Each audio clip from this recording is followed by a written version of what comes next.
All right, everybody, welcome back for another deep dive. Yeah. You know those Reddit posts that just like totally grab you? And you're like, wait, what? What happened next? Oh, yeah. This is one of those, we are talking relationships today. Red flags, early stages, all that good stuff. The juicy stuff. Oh, yeah, the juicy stuff. So we have a listener submitted post, and like the comments are just, whoa. Yeah, it's a lot, lots to unpack. Yeah, so the person who posted this, we'll call her OP, is 28, and she's been dating this guy. He's 34 Okay. for 2.5 months now. Our newish. Brand new. Yeah. And he has 2 daughters from a previous relationship. It was an 8-year relationship. Okay. So that's like a decent chunk of time. Yeah. And he just revealed that his ex is 23 weeks pregnant, Oh, wow. potentially with his child. Oh, my goodness. And he's claiming she cheated but doesn't want a paternity test. That's a big one. Yeah, so a lot of people are like, ugh. Oh, yeah. The comments are overwhelming with that advice. Like, get out now. Yeah, they're like, this is too much. Yeah. And, you know, like when you think about it, they did move kind of fast from an 8-year relationship. Right. And not just like, oh, they broke up, and then a couple months later, he's got another one on the way. Right, and then not even being upfront about that. That's a whole It's other... a whole lot to process. Yeah. Yeah. And to think, like, even just jumping into a new relationship that quickly. Yeah. Like, what does that say about, like, their ability to process and move on in a healthy way? You know what I mean? Totally. Because, you know, are they really ready? Or are they just trying to like, Fill a void. yeah, just like avoid dealing with it? And that kind of leads into the whole rebound relationship thing, Oh, yeah. Big time. which is something that a lot of the commenters were bringing up. Like, is this a rebound situation? Yeah. And, you know, are there any like signs that someone is maybe in that rebound phase that we can look out for? Yeah. I mean, sometimes it's so clear, like you said, rushing into a new relationship after a breakup. Yeah. But I think some of the more subtle signs could be like they still talk about their ex all the time. Yeah. Or maybe they're constantly comparing you to their ex. Ooh, that's a good one. Like, you're better than my ex, or, you know, you're not like my ex, that kind of stuff. Like you're supposed to be flattered, but like it's kind of a red flag. It is a huge red flag because it's like they're not really seeing you for you. They're still hung up on that past relationship. Yeah. And maybe they're looking for validation. Totally. Yeah. They want to prove that they're desirable or that they've moved on, but they haven't really processed the breakup. Right. And so they're bringing all that baggage into this new relationship. Exactly. And that's not fair to the new person because you deserve to be with someone who's fully present and ready to invest in a new relationship, not someone who's still emotionally tied to their past. Right. And then to throw in this whole pregnancy situation, it's like, how do you even navigate that? Yeah. You know, you're dating someone and then suddenly there's this potential child. It's like a whole other level of complication. Yeah, it's not just you and them anymore. It's like a whole blended family situation. Right. And with the added drama of a potential paternity test and the ex being involved, it's a lot to handle, especially in a new relationship where you're still figuring things out. Yeah, and it makes me think about, you know, that whole idea of trust being so important in a relationship. Oh, absolutely.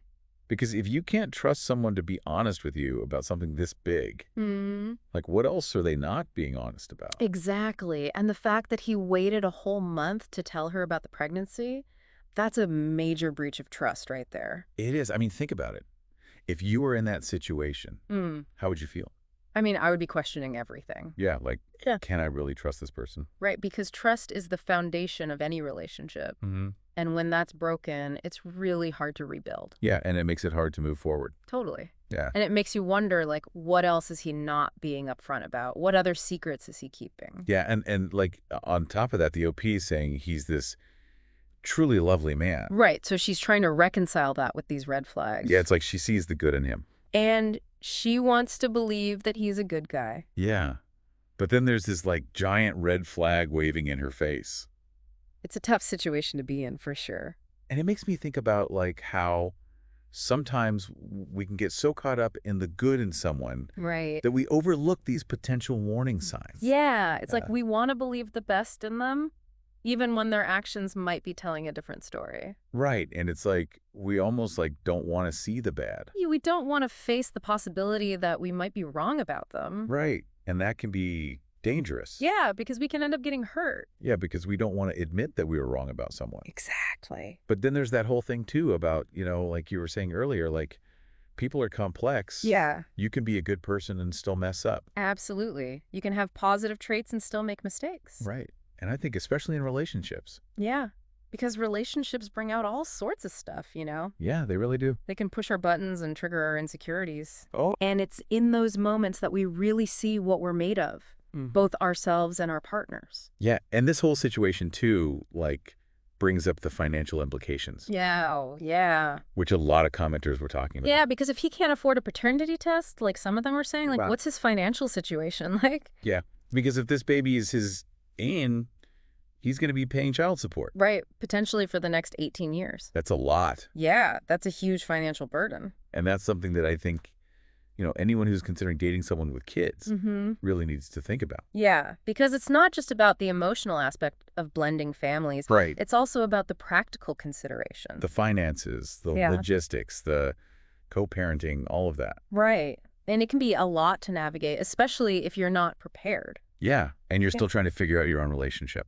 Exactly. So it's important to have those conversations early on Mm. about expectations, boundaries, finances, all of that. And that leads me to like this other like crazy theory that some commenters were bringing up. Okay, what's that? Like, what if she's the other woman? Oh, wow. What if this relationship never really ended? Like he was cheating on his ex with the OP. Yeah, and some of the comments were pointing out these inconsistencies in the timeline. Right, because if he's only been dating the OP for 2.5 months Yeah. and his ex is 23 weeks pregnant, that means they were probably still together when he started dating the OP. Yeah, and it just makes you think like, are we really paying attention? Right? Are we so caught up in the excitement of a new relationship that we miss these red flags?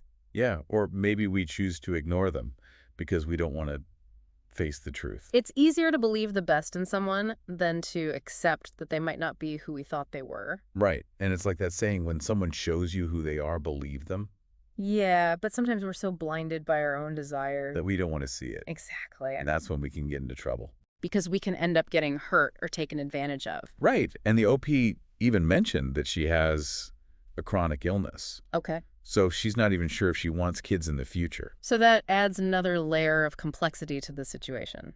Yeah, because if he ends up having another child. She might feel pressured to take on a role that she's not ready for. Right. Or maybe she doesn't want kids at all. And that's a conversation they need to have. Absolutely. Like, what are their expectations for the future? And it's okay if they're not on the same page. Right. It's better to know now than to find out later down the road. Yeah, because that can lead to resentment and heartbreak. It's about finding someone who's compatible with your vision for the future. And respecting each other's choices. Exactly. You shouldn't feel pressured to compromise on something as important as having children. Yeah. That's a major life decision. And it's a decision that should be made together. Not out of obligation or pressure. So I think this whole situation really highlights the importance of being honest with yourself about what you want. And what you're willing to compromise on. And also, like, being honest with your partner. Absolutely. Open communication is key. Yeah, because if you can't talk about the tough stuff. Then how can you build a strong and healthy relationship? Right. And I think that's something that the OP needs to consider. Like, is she willing to have these difficult conversations with her boyfriend? Yeah. Is she willing to set boundaries? And is he willing to listen and respect her needs? Because if not, Then maybe it's time to walk away. yeah, and it's like, even if they do work things out, this whole situation is a lot. It is. Like, this is a lot to take on in a new relationship. Oh, absolutely. And, it's hard to say what the right decision is here because ultimately it's up to the OP to decide what's best for her. Right. But I think this Reddit thread really highlights, like, how important it is to, like, learn from these experiences, whether they're our own or someone else's. Right. It's like you can learn from other people's mistakes. Exactly. You don't have to go through it yourself to learn the lesson. Yeah. And I think, like, reading these comments and, like, seeing all these different perspectives Yeah, can really help you, like, see things from a different angle. absolutely. Because sometimes we can be so caught up in our own situation Yeah. that we don't see the red flags. Or we choose to ignore them. Right, because we don't want to face the possibility that we might be wrong. Yeah. And I think for the OP, like, this is definitely a time for some self-reflection. Yeah, like, what are her patterns in relationships? Mhm. What kind of partners is she drawn to? And, like, what are her deal breakers? Because sometimes we have these deal breakers in our heads, Yeah. but then we don't actually stick to them. Right. And then we end up in these situations where we're like, how did I get here? Exactly. So it's important to really, like, know yourself. And to trust your gut instinct. Because if something feels off, Yeah. it probably is. And you know it's okay to walk away. Absolutely. You don't have to stay in a situation that's not serving you. Right. You deserve to be with someone who makes you happy. And who treats you with respect. And who's honest with you. Yes. Honesty is so important. So as we wrap up this deep dive, I think the big question here is, have you ever encountered any red flags in a relationship? And how did you handle them? Because we all have those stories. Yeah, we've all been there. And I think it's important to share them. To learn from each other. And to support each other. Because relationships can be tough. They can be. But they can also be amazing. Yeah. When you find the right person. Absolutely. So thanks for joining us on this deep dive. Yeah, thanks for listening. And if you're enjoying these conversations, make sure to subscribe to Voices of the Soul. Wherever you get your podcasts. And for more thought-provoking content, you can check out Shauna Palage on YouTube. We love connecting with you guys. Until next time, keep those hearts open and those minds curious.